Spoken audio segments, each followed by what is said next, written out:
The General Hospital recap features Ava totally panicking but learning Austin caused it all.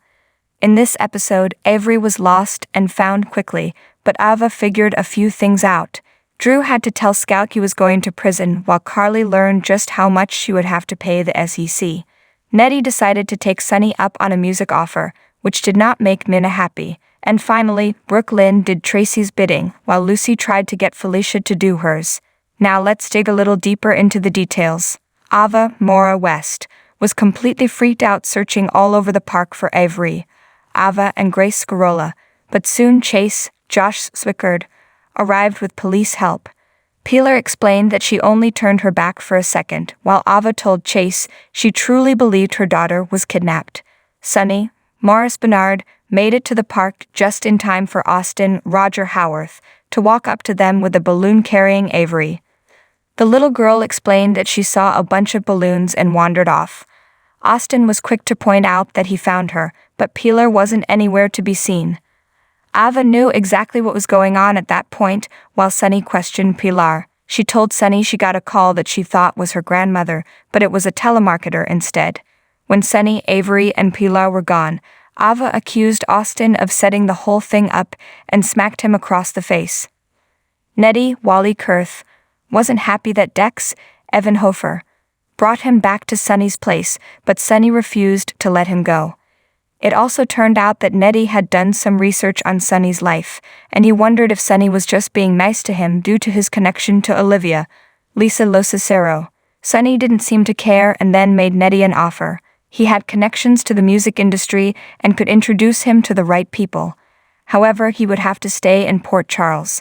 As Nettie and Sunny discussed this offer, Ava interrupted with a frantic call about the missing Avery. Sunny quickly made his way to the park, leaving Nettie and Nana, Cynthia Watrous, alone in his apartment. Once they got to talking, Nana did her best to downplay the PC music scene and made being on the road sound more appealing. When Sunny returned, Nettie told him he was ready to take Sunny up on his offer as a nervous Nana looked on. Sam, Kelly Monaco, brought Scout by the Quartermain mansion to see Drew. Cameron Matheson, and Tracy, Jane Elliott, was shocked to hear that Drew would be going to Pentonville for 3 years. Drew didn't know how he would break the news to Scout, so he asked for Sam's advice. Tracy had her own advice: change his plea and throw Carly under the bus. Drew argued that what he was doing was for the best, but Sam didn't agree and was quite vocal about it. Still, Drew made excuses while Sam wanted to know why there were no consequences for Carly. Scout heard her parents raise their voices and wanted to know why her parents were fighting. Dante, Dominic Zamprogna, was the one who was forced to smooth things over as Drew explained that he was going to have to go to prison for a few years. Scout just wanted to make sure she could visit her dad on weekends. Joss, Eden McCoy, rushed into Carly's, Laura Wright, kitchen in a huff because of Drew's sentencing and demanded that Carly tell her what was going on. Carly only said that the judge wanted to make an example of Drew, but that wasn't enough for an angry Joss. Carly thought her daughter blamed her for all this because she didn't turn Sunny in.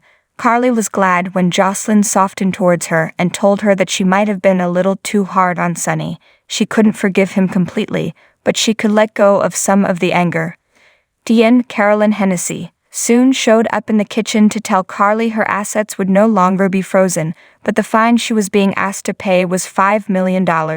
Diane warned Carly she couldn't get the money from Sunny cause the SEC would be suspicious of her having business ties to him. Michael, Chad Duell, also couldn't help her so he could keep his name clean, so Carly seemed to be in big financial trouble. She then vowed to Jocelyn that she would one day get everything back that she lost just as Drew walked in to spend his last free moments with her. Brooklyn, Amanda Seton, stopped by deception with lunch for Maxie, Kirsten Storms, but she just wanted to know what she was doing there when she was supposed to have a day off. Brooklyn explained she just wanted to be a friend to Maxie and asked a few questions about the Deceptor before Maxie started telling her about her plans to buy a house. She admitted she had emotional problems giving up her apartment because it reminded her of Nathan, Ryan Pave. As the two women talked, Maxie admitted how much she trusted Brooklyn, which only made BLQ feel guilty because she was doing Tracy's bidding. When Maxie had to step away, BLQ went right onto her laptop and found the Deceptor file that she downloaded onto a flash drive. Martin, Michael E. Knight, and Lucy Lynn Herring met up with Mac, John J. York, and Felicia, Christina Wagner, at the Metro Court pool. Lucy quickly asked Marty to get her a drink so she could talk to Felicia alone. Lucy was quite curious as to why Martin has been acting strangely of late, especially when she talked about the Deceptor. She knew something fishy was up, so she enlisted Felicia to help her find out.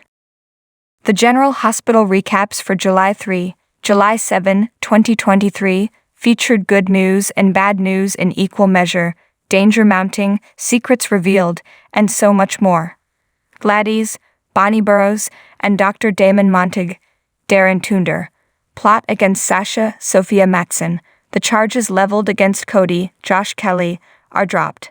Scott, Kin Schreiner, endeavors to get Cody on board with suing the WSB, but Cody balks. Willow, Caitlin McMullen, learns that her bone marrow transplant was a success and that she'll soon be discharged on the proviso that she remains in pseudo-isolation. Michael, Chad Duell, is put out when Willow reveals she wants Nina, Cynthia Watros, to be one of her chosen visitors. Sam, Kelly Monaco, and Carly, Laura Wright, clear the air between them. Drew, Cameron Matheson, reports to Pentonville. Cyrus, Jeff Kober, gifts Drew a hollowed-out Bible containing a shiv. Trissy, Jane Elliott, hires Diane, Carolyn Hennessy, as her legal counsel. Diane comes to Carly with a solution to her money woes. Willow stuns Nina with the news that she'll be permitted to visit once Willow has been released from the hospital, provided she plays nice with Carly, of course. Felicia, Christina Wagner, snoops through Martin's, Michael E. Knight, belongings and learns that he's been getting monthly deposits originating from a bank in Pine Valley, Pennsylvania. Lucy, Lynn Herring, learns that information pertaining to the Deceptor has been downloaded and begins hurling accusations at staff members. Tracy offers Martin the CEO-ship of ELQ. Brooklyn, Amanda Sutton, cops to being the one who downloaded the info of the Deceptor. Sasha spies Brooklyn retrieving the flash drive from Tracy, but is unaware of the significance of the transaction. Lucy and Felicia make plans to head to Pine Valley. Alexis, Nanny Lee Gran, Christina, Kate Monsey, and Sam, Kelly Monaco, learned about Molly's, Holiday Mia Kriegel, Plight, Elizabeth, Rebecca Herbst, and Finn, Michael Easton, have an awkward cross. Terry, Cassandra James, pushes Liz to try again with Finn, while Tracy cautions Finn against doing likewise. Brooklyn, Tracy, Finn, Gregory Harrison, Chase, Josh Swickard, and Violet, Jophia Love, awkwardly dine together. Christina, Kate Monsey, offered her womb to TJ and Molly. Anna, Finola Hughes, and Jordan, Tanisha Harper, caught up. A shooter took aim and fired.